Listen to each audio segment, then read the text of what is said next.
Glória a Deus. Graça e paz, meus irmãos. Quem está feliz com Jesus? Glória a Deus. Provérbios, capítulo 16, versículo 9.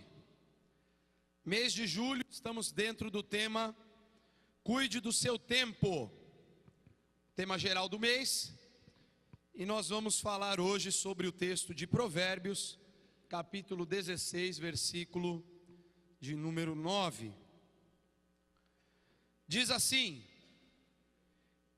em seu coração o homem planeja seu caminho, mas o Senhor determina os seus passos.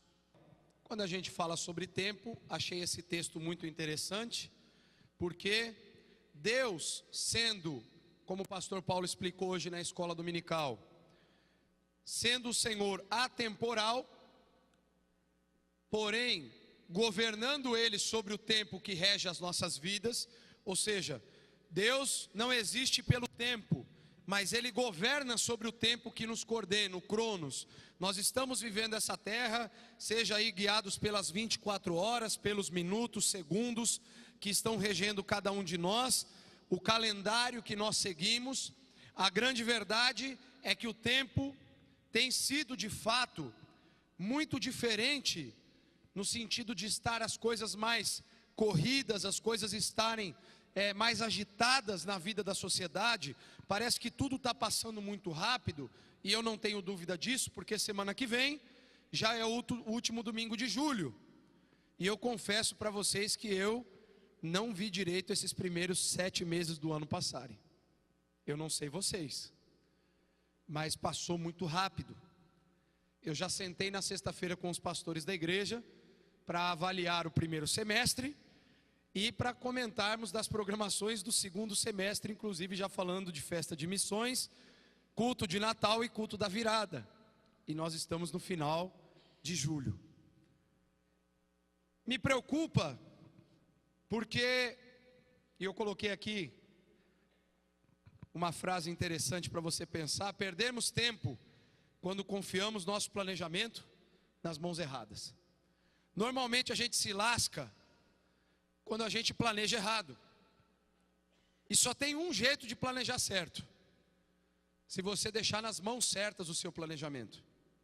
Se a sua estrutura de vida estiver sendo dirigida e coordenada pela pessoa certa. E eu garanto para você que você não é a pessoa certa, e tampouco eu somos as pessoas certas para planejarmos a nossa própria vida. E por que nós não somos as pessoas certas? Porque todos aqui somos pessoas imperfeitas, limitadas, temporais, desconhecedores do amanhã completamente. Ronaldão, você sabe se você está vivo amanhã? Nem eu. Desconhecemos completamente o nosso amanhã, desconhecemos completamente os nossos próximos instantes de vida. Nós não podemos com certeza escrever quais serão os nossos próximos 10 minutos. Quanto mais então dizermos a respeito de toda uma vida. Então, é uma perda de tempo quando a gente confia todo esse planejamento de vida em mãos limitadas, em mãos que não têm capacidade de acrescentar 1 segundo de vida sequer para o ser humano. Nós não temos poder, capacidade para isso. E então é muito importante nós prestarmos a atenção de que maneira nós estamos conduzindo o tempo que foi confiado a nós. Eu quero fazer aqui um paralelo antes de dar sequência. O tema da mensagem dessa manhã: não perca tempo. E eu posso dizer para você, como para mim mesmo, o que nós mais fazemos é perder tempo. É o que mais a gente faz. Você perde tempo quando você está vivendo de maneira despropositada. Quando você vive algo que o Senhor não planejou para você viver. E eu digo para você que a gente vive muito mais desse jeito do que do certo. A gente vive muito mais desordenadamente, sem planejamento correto, do que com a direção clara de Deus para as nossas vidas. Então, nesse caso, nesse sentido, é muito importante, e no próximo domingo nós vamos estar falando sobre aprendermos a contar os dias. A pregação, o tema da mensagem, o texto da mensagem do próximo domingo é o Salmo 90, que Moisés escreveu dizendo: Senhor, ensina-nos a contar os nossos dias, para que alcancemos um coração sábio. Já estou adiantando para você o que a gente vai falar no próximo domingo, porque está ligado, na verdade está interligado com a ideia desse texto. Porque para eu não perder tempo significa que eu estou num processo de aprender a contar efetivamente o meu tempo, a contar os meus dias, a valorizar tudo o que está acontecendo à minha volta. E aí eu quero deixar para você aqui alguns pensamentos que com certeza vão fazer a diferença para mim e para você. Em primeiro lugar, o homem propõe, mas é Deus que dispõe. Você faz propostas, não faz? Você não planeja um monte de coisa durante a tua semana? Essa semana eu vou fazer isso, eu vou fazer aquilo outro, eu vou fazer tal coisa, eu vou arrumar, principalmente os homens, né? Quem mais planeja é homem, né? Essa semana eu vou arrumar lá o encanamento da casa, eu vou limpar o quintal lá que a minha mulher pediu faz 1 ano e meio, eu vou fazer não sei o quê, e quando vê, chega no outro domingo, né, Ailton? Faz nada, né? Ramela na missão, dá balão na esposa, e aí a gente faz outro planejamento. Aí, homens e mulheres, eu não vou dizer que vocês são as mulheres, aí faz aquele famoso planejamento do domingo: segunda-feira eu começo o regime. Hoje é homem e mulher nessa história, né, Ronaldão? Não, hoje eu arrebento, na segunda eu começo. Mas sabe Deus qual segunda que a pessoa está falando? Porque já foi umas 600 segundas-feiras e nunca daquela dieta começar. E é verdade, a gente propõe um monte de coisa, mas quem dispõe, quem libera, quem governa, quem autoriza, quem é Senhor de tudo, é o Senhor, é Deus. E olha que engraçado, Deus não nos proíbe de planejar. Deus não proíbe. Você não vê em nenhum momento Deus dizendo: é proibido o ser humano planejar a sua própria vida. Só que no versículo 1 de Provérbios 16, eu usei o versículo 9 apenas como uma introdução, ou uma ideia, aí uma isca. Diz o versículo 1: ao homem pertencem os planos do coração, mas quem é que dá a resposta final? É o Senhor. O próprio Deus está dizendo: o homem planeja, o homem tem essa capacidade, porque nós fomos criados à imagem e semelhança de Deus. Nós temos da parte de Deus a capacidade de planejamento. Qual que é o grande problema? O pecado adulterou essa capacidade plena de planejamento, de organização, que certamente no primeiro homem foi colocada por Deus. Hoje nós não temos mais isso. Pensa num cara que podia planejar e organizar as coisas: Adão. Deus deu a capacidade, comissionou a ele dar nomes a todos os animais da terra, do jardim. Você já imaginou você ter capacidade de dar nome para algum bicho? Se você olha para o cachorro e você fala: é cachorro. Você olha para o gato e fala: é gato. E aí você pega Adão na criação, Deus fala para ele: dá nome para a bicharada aí. Deus não falou para Adão: esse aqui é o gato. Adão, estou te capacitando a você dar nomes a tudo o que eu criei. Talvez, dá para a gente colocar dessa forma, Adão tenha sido o maior biólogo da face da terra, porque ele podia conhecer tudo de peixes, frutas, animais. Não só biólogo, então, né, dá para abranger até outras áreas aí. Ele era especialista em tudo, porque ele sabia de tudo. Então planejar nesse sentido era fácil, porque ele tinha capacidade plena da parte de Deus para fazê-lo. Agora, quem de nós tem isso? Se a gente não sabe nem dar outro nome para o gato além de gato, e se a gente olha para a calopsita e fala: é calopsita, e você não teria outro nome melhor para dar para ela? Claro que eu estou brincando aqui, mas para trazer exatamente o entendimento de que nós podemos até propor algumas coisas. Essa semana eu quero fazer isso, eu quero fazer aquilo outro, eu estou pensando nisso, eu estou pensando em comprar tal coisa, eu estou pensando em construir, eu estou pensando em destruir e tal. Mas quem vai dar a palavra final para você sempre é o Senhor, em primeiro lugar, para ver se você vai estar vivo até lá. E quem vai dizer para você se você vai estar vivo até lá é Deus, não é você. Porque se você não domina a sua própria vida, você não tem capacidade plena de planejamento.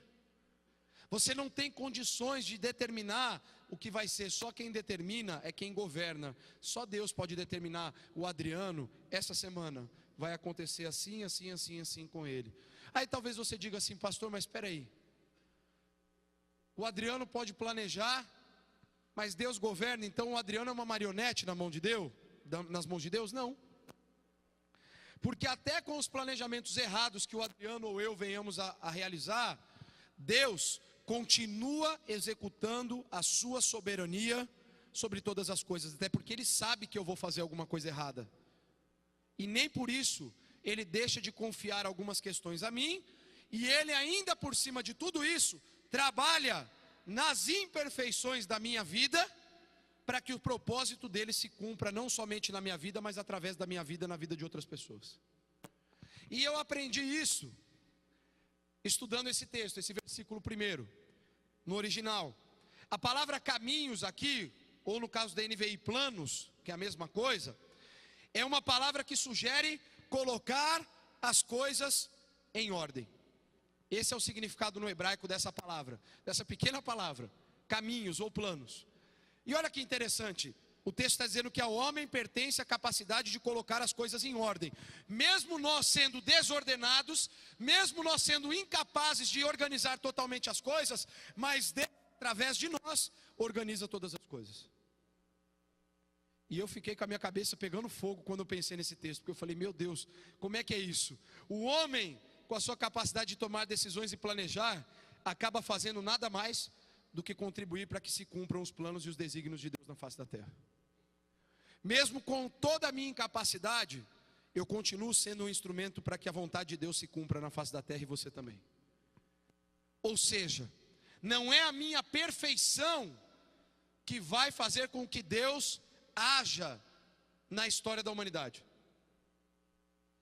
Simplesmente Deus sendo soberano, sendo eu capaz ou incapaz, Ele vai continuar sendo Deus e agindo sobre tudo e sobre todos, apesar das minhas imperfeições. Segundo, não perca tempo, porque tudo vai ser pesado na balança divina. E meu irmão, se eu achei um barato foi essa foto, porque a balança de Deus é assim. Você tem uma pedra de 1 tonelada de um lado e uma pena do outro. Para nós, a pedra vai derrubar a pena sem sombra de dúvida. Para Deus, é tudo a mesma coisa.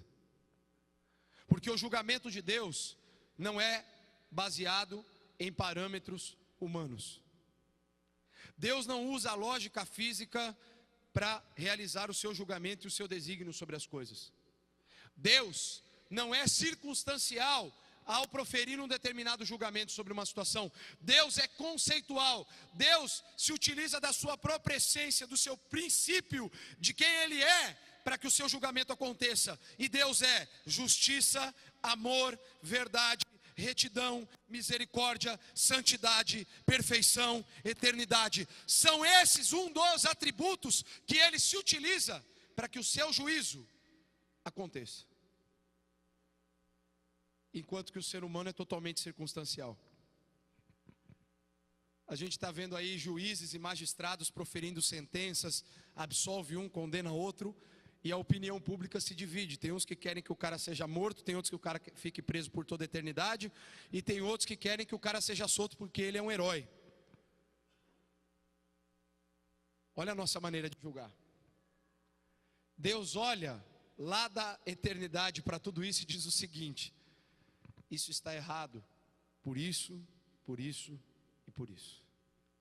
Não compactuo com essa situação da humanidade, por isso e por isso. Deus não se apega a sentimentos pessoais para proferir determinado julgamento ou condenação sobre qualquer situação. A balança dele é justa.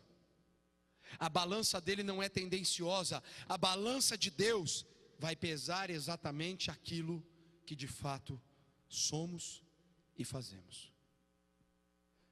E quando a gente perde tempo de forma desnecessária, pastor Paulo também, hoje ele falou na lição da escola dominical sobre escatologia, sobre as coisas que devem acontecer, estado intermediário, um monte de coisa, céu, inferno, tal. Vai chegar mais perto ainda do estado final agora, na semana que vem ele vai concluir a aula. Mas uma coisa muito interessante que foi dito, que vai chegar uma hora que não tem mais o que você fazer, você morreu, não tem mais chance. O que você fez está feito. Quem está salvo, presta conta diante do tribunal de Cristo, como o apóstolo Paulo fala lá aos Coríntios. Quem não está salvo, vai comparecer diante do trono branco de Deus, e aí não é para prestar conta, é para ser julgado, e sem direito à defesa, porque a Bíblia diz, o apóstolo João diz que o advogado das nossas almas é Jesus Cristo, o justo. Mas só pode ser justificado por ele quem reconheceu no seu sangue o único acesso ao Deus Pai Todo-Poderoso. Então Jesus só defende quem o reconhece como advogado. Não pode ser defendido numa causa quem não reconhece aquele advogado como aquele que tem condições de fazê-lo. Então Jesus só vai defender quem o aceitou em vida. No final, juízo final, meu irmão, o pau quebra, porque é diante de Deus. E aí diante de Deus, a balança divina, ela vai dizer o seguinte: você é pecador. Ah, mas aquela pessoa era tão boazinha, mas ela fazia tantas boas obras. Traficante de droga dá cesta básica para a comunidade, e isso não salva o traficante. E se você acha que boas obras salvam alguém, você nunca leu a Bíblia direito, você tem que ler um pouco mais. Quer uma dica? Vai em Efésios capítulo 2, versículos 8, 9 e 10. Aí você vai entender um pouco melhor sobre graça e sobre obras. Salvação nunca foi por obras. Não é mérito humano, é por fé, por meio da graça de Deus. É assim que a gente é salvo. Então, se a pessoa não entendeu esse processo, no juízo final, ela pode ter sido a Madre Teresa de Calcutá dessa época. Quem salva é Cristo. Você pode ter 200 mil filosofias, pensamentos. Eu sempre vou voltar para o texto da palavra de Deus. E Jesus disse: eu sou o caminho, a verdade e a vida, ninguém vem ao Pai senão por mim. João 14,6 está escrito. Se está escrito, eu acredito nisso. Você pode acreditar em 200 mil coisas. Só que aí, a Bíblia não é a tua única regra de fé e prática. É um direito seu, mas que você não vai gastar o seu tempo comigo para discutir, porque eu tampouco vou perder meu tempo para discutir. Para mim, é o que está escrito. Eu creio na Bíblia, ela é a minha única regra de fé e prática, e eu vivo por ela. Como está dito isso, eu acredito isso e prego isso. E a minha pregação não vai ser relativista sobre esse assunto, porque não tem como relativizar. Não tem como eu passar manteiga na vida de boas pessoas para você se sentir bem com relação a elas. Pregue para que elas sejam salvas, e aí você não precisa ter esse tipo de questionamento na tua vida. É mais fácil. Agora, versículo 2 diz: todos os caminhos do homem lhe parecem puros, mas o Senhor avalia o espírito. Todo mundo acha que tudo é bonito. Ah, boas obras é lindo, e é claro que você tem que fazer boa obra. Nem se discute, a Bíblia diz que você tem que fazer. Versículo 10 de Efésios 2, Paulo diz que essas boas obras foram preparadas por Deus de antemão para que nós as praticássemos. Já está dito que você tem que fazer o bem. É ordem de Deus, é indiscutível. Só que nem tudo de bom que você faz, de fato é bom. Eu escutei o testemunho de um querido irmão compartilhando uma situação. A gente não diz nome para comprometer ninguém, de uma determinada cidade por aí. Ele disse que um pseudo candidato aí a uma situação de política, tentou chegar nele para oferecer ajuda e para depois pegar o nome dele, da família dele, para votar nele. Eu não digo onde é a cidade, porque pode ser Botucatu, pode ser Nova Santa Rosa no Paraná, pode ser Paulínia, pode ser Campinas. Aí fica livre, quem fez sabe que é crime, então nem é bom o cara achar ruim disso, porque ele cometeu crime. Ele falou: eu vou te ajudar, mas ele quase citou a filosofia do capitão lá da tropa de elite: quem quer rir, faz rir. Então, eu vou te arrumar o que você quer, mas quantos votos você me dá? Isso na lei eleitoral se chama compra de votos, isso é crime. Mas todo mundo acha que é normal. Aí então, mas o candidato é tão bonzinho, ele levou 50 cestas básicas na igreja para dar para o povo, glória a Deus. Isso é crime. E se você aceitar, você está tão errado quanto. Pastor, mas tem gente morrendo de fome. Então você fala para o cara, você vai esperar passar a campanha e você vai assinar um termo aqui que você vai dar todo mês. Se você não der, eu vou te denunciar. Vê se o cara vai fazer. Ajudar os outros nem sempre está certo. Porque se você usa a ajuda como um meio para alcançar um fim, está errado. Por isso que boas obras não salvam ninguém. Elas podem evidenciar o teu caráter cristão, é diferente. Como eu acredito nas boas obras. Mas nem todo mundo que faz boas obras é bom. Porque bom só é um, que está nos céus, e é Deus. E só pratica a bondade quem anda com Ele. Então existe uma diferença muito grande. Eu só faço algo de definitivamente bom quando Deus está comigo. E quando Ele leva o meu coração a praticar o bem. Fora disso, estou perdido. Mostramos que somos pessoas razoáveis quando damos ouvidos à razão e nos testamos quanto aos nossos preconceitos. A pessoa que sempre acha que sabe melhor pode ser a única que não conhece o seu verdadeiro nome. Se você acha que você está certo em tudo e tudo que você faz é o melhor, tome cuidado, talvez você não saiba nem como é o seu nome. De tão conhecedor de tudo que você é. É uma contradição, obviamente. Às vezes a gente pensa que sabe tanto e na verdade a gente não sabe nem o nosso nome, quem nós somos, qual é a nossa identidade. Às vezes nós sofremos tantas metamorfoses, tantas mudanças. Cada hora que a gente está num lugar a gente é uma coisa, a gente dá até medo. Dá até medo. Nós precisamos agir diferente. Nós precisamos fazer a diferença. Nós não podemos nos amoldar aos padrões que o mundo estabelece para nós como corretos. Paulo disse isso lá em Romanos capítulo 12, versículo 1 e 2. Não vos amoldeis aos padrões desse presente século, mas transformai-vos pela renovação da vossa mente. Você tem que se transformar, porque cada dia a sociedade está dizendo que o pecado é bom, que viver errado é certo, que o que a Bíblia diz ser pecado não tem nada a ver. Cada dia mais se relativiza tudo. Tudo é relativo. Em nome de um amor que nunca se vive, se prega uma tolerância que na prática nunca existiu e nunca vai existir. Nós temos que amar as pessoas, nós temos que ser tolerantes, nós temos que receber tudo e a todos do jeito que são, como querem viver, não importa. O importante é amar. Isso é filosofia pagã. Isso é o secularismo dentro de uma sociedade cristã. Você tem que amar o seu próximo como a você mesmo. E como você não quer ir para o inferno e quer viver uma vida de santidade diante de Deus, então você não quer para o outro aquilo que você não quer para você. Então se você busca viver em santidade, você tem que mostrar que a vida de santidade é o único caminho que vai fazer com que aquela pessoa veja Deus. Ah, pastor, de onde você tirou isso? Hebreus 11:6. Sem fé é impossível agradar a Deus, pois quem dele se aproxima precisa crer que ele existe. E num outro texto de Hebreus, o escritor diz que sem santidade ninguém verá o Senhor.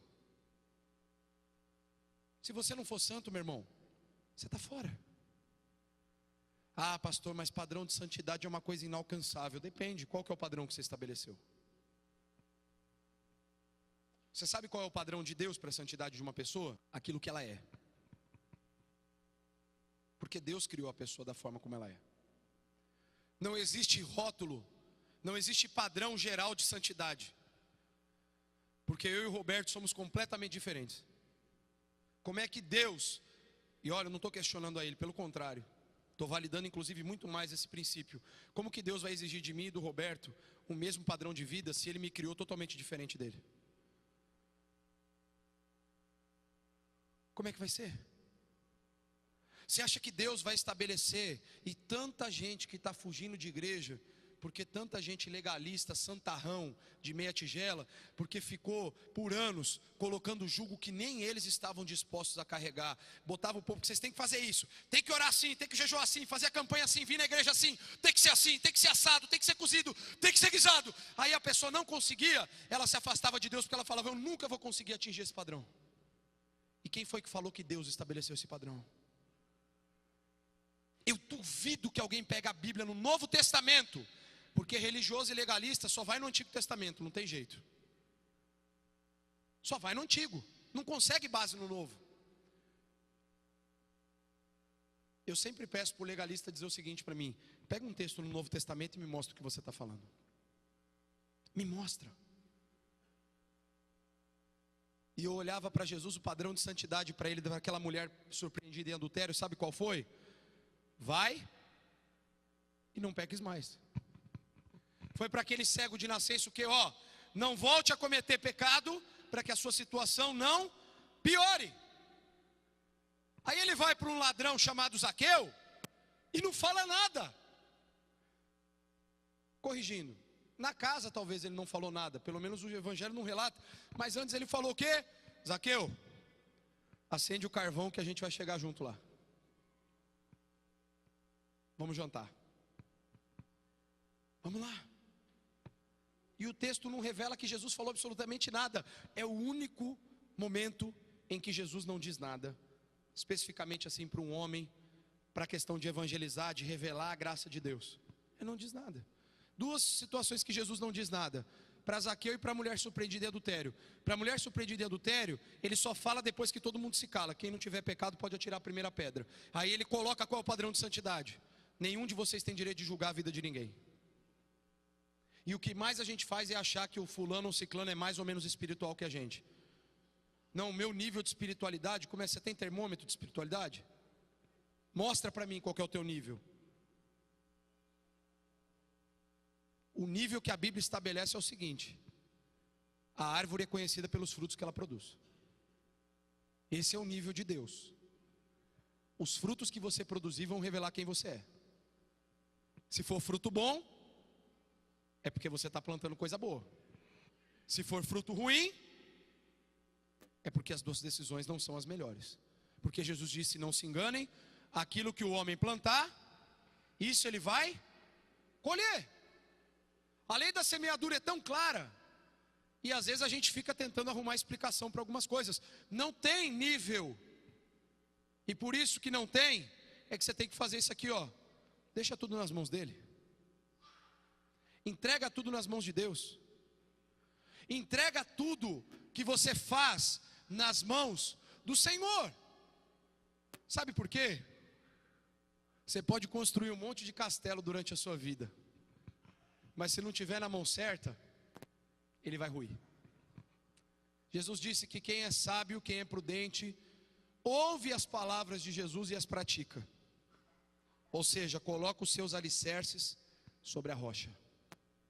E se você coloca os teus alicerces na rocha, que é Cristo, pode vir vento, tempestade, problemas, lutas, angústias, aflições, mas elas nunca serão capazes de mudar quem você é em Cristo Jesus. Versículo 3 de Provérbios 16: consagre a quem? Vamos lá? 1, 2, 3. Consagre.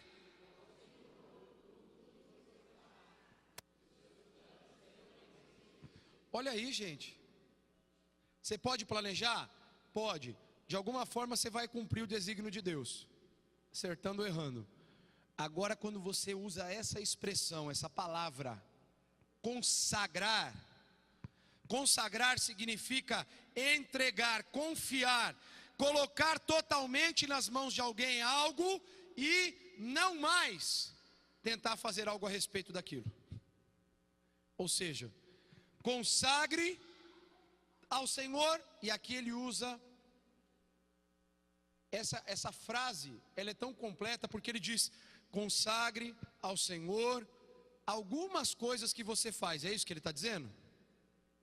É tudo, pleno, sentido de plenitude, é uma ideia de ser completo, de não ter mais nada a ser acrescentado além do que está sendo dito. Ou seja, entrega tudo a Ele, consagra tudo para Ele, e veja se tudo que você vai fazer por Ele, e pela direção dEle, e sobre o cuidado dEle, não vai ser bem sucedido.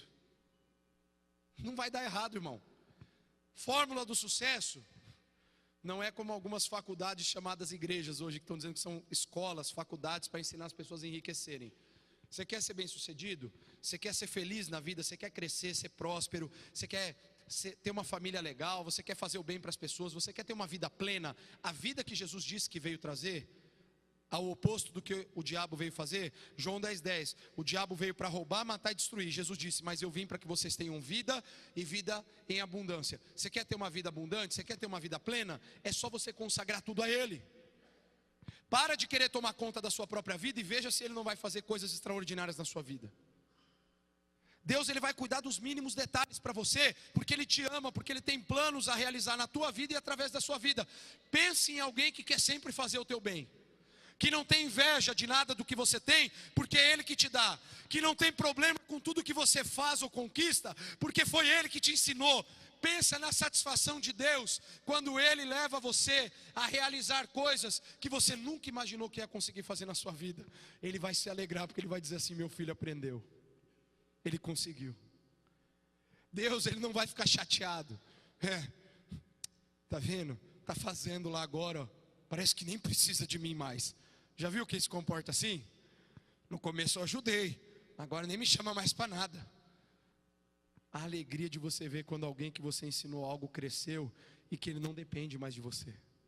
Não depende no sentido, gente, entendam bem, eu não estou dizendo que depois que Deus te ensina você não precisa mais dele, não é isso.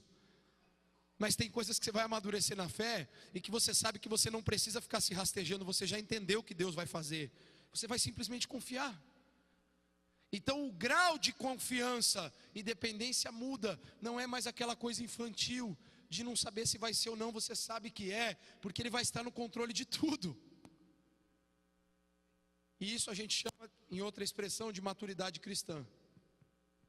Alguns dizem que é esfriamento, eu discordo em partes. Se você pensa que está frio, simplesmente porque, o cara é frio porque ele não está assim, mas tão espiritual. Se é que ser espiritual é fazer barulho. Para mim nunca foi. Para mim espiritual é o cara que é consagrado ao Senhor, ele devolve o dízimo, a oferta diante do Senhor, ele fala do evangelho de Jesus para as pessoas, ele dá bom testemunho, ele foge da prática do pecado, ele revela o amor de Deus através da sua própria vida. Para mim essa é uma das pessoas mais espirituais que tem. E pode ser que ele não manifeste isso dentro da igreja. Espiritualidade não é falar em línguas para mim, isso aí é uma manifestação de um dom espiritual, é outra coisa. Isso não define que o cara é espiritual.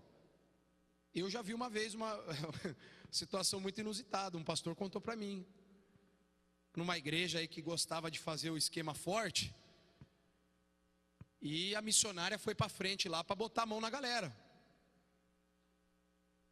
Só que a igreja era de oração mesmo, e o pastor sentado atrás, ele tinha as cadeirinhas, né, da honra, que eu particularmente não vejo sentido, mas cada um faz o que quer. E o cara sentado atrás, e a missionária botando a mão e profetizando na vida do povo. E o povo chorava, ia para a galera, para trás e tal. Aí o povo começou a orar. O fogo desceu. E a missionária começou, está me queimando, está me queimando. Falou, pastor, o Senhor te repreenda. Puf, caiu endemoniada. Mas ela estava falando em línguas. Ela estava dizendo, assim diz o Senhor. E eu já cansei de expulsar demônio de pessoa que ficava falando em línguas e dando risada. E com isso eu não estou desacreditando o dom de línguas, eu tenho esse dom. Mas eu estou dizendo que até o diabo pode usar a boca de uma pessoa para fazer.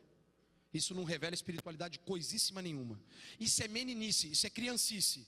A pessoa, eu estou sentindo, eu estou precisando. Você está precisando muitas vezes é tomar vergonha na cara e buscar mais a Deus na sua casa. Quando você for cheio de Deus, você não precisa mostrar na igreja. Você não precisa mostrar para os outros na rua. Você só vai revelar o que você crê, o Cristo. Aí, meu irmão, você vai ter um assunto só, o Cristo. Me entristeceu uma situação. Num comércio aqui da cidade determinado, aonde a reclamação do proprietário são os crentes que saem dos cultos. Por isso que a gente não tem culto à noite mais, tá vendo? Para não acontecer esse problema. O povo sai da igreja e vai para um determinado lugar e senta o rei no culto, no pastor, no louvor, fala mal, não fala de Deus, mas fala de todo mundo. E o dono do comércio lá, os donos reclamando. Tinha um irmão que estava comigo e ouviu a mesma coisa, reclamando do mau testemunho que essas pessoas dão. Ou seja, o povo vem pro aí o cara sai na lanchonete, pô, o pastor ficou 1 hora falando, né? Ai, misericórdia, né? Isso aí é jargão de pecador, sem vergonha, miserável, imprestável, que não vale R$1. Era mais fácil admitir que é um carnal, que não faz nada de bom na vida e que só serve para atormentar a vida dos outros. Essa é a definição que eu tenho de quem não é espiritual. É um direito meu, cada um pensa o que quiser, mas eu penso assim: é alguém que diz ser ovelha, mas é lobo. É alguém que proclama o nome de Deus, né, Edson? Fala bonito, mas depois, pau no gato. E o gato às vezes é o pastor, o ministro de louvor, o cara da porta, ou o intercessor, ou o professor. Tem um monte de gato que leva a paulada aí. Eu não estou falando daqui não, tá, gente? Se fosse eu falava, vocês estão falando, eu não tenho problema com isso. Eu não dou recado.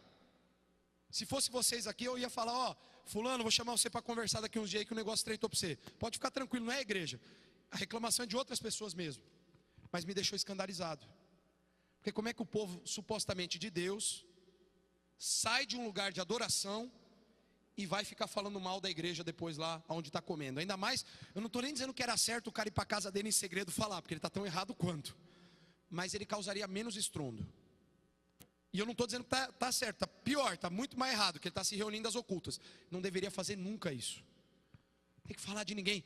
Quem é cheio do Espírito Santo, meu irmão, sabe que vive falando das grandezas de Deus.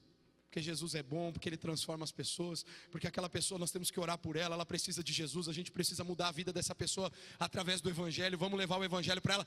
Então, faça uma avaliação se você é tão espiritual quanto você pensa. Veja sobre mais o que você está falando, mais sobre o Cristo ou mais sobre a vida das pessoas. Isso vai definir a tua espiritualidade. Nossas atividades e planos não serão menos nossos por serem dele. Pelo contrário, serão menos pesados e sempre bem feitos. Quando você pensa que está fazendo a vontade de Deus e que você não faz mais nada, eu até concordo que de fato você não faz mais nada mesmo. Porque o dia que você entregou tua vida para Jesus, você fez uma oração e você disse: Senhor, a partir de hoje eu quero entregar o meu coração para Ti e Te reconheço como único e suficiente Salvador e Senhor da minha alma. Meu irmão, se você disse isso com fé, você acabou de dar a sua vida para Jesus e você não tem mais direito a ela. Mas pensando até na liberdade que Deus nos dá, eu coloco essa frase. Às vezes a gente fica pensando: se eu entregar tudo para Deus, o que vai ser de mim? Vai ser o melhor. Por isso que você tem que tomar muito cuidado com o que você canta.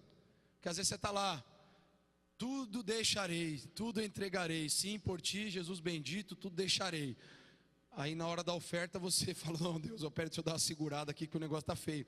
Aí na hora de você ir lá para evangelizar alguém da tua família, você fala: Senhor, mas eu estou cansado. Então você não deixou tudo e você não entregou tudo coisa nenhuma, você só cantou. Mas aí você tem que transformar aquela canção numa atitude prática. Senhor, o que o Senhor quer de mim? Aquela família está precisando, eu vou lá.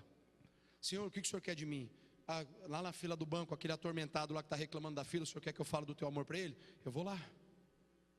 Se você quer entregar tudo, entenda que o tudo seu é a sua vida, não são setores. Você não compartimentaliza a sua vida diante de Deus. Ou é tudo ou não é nada.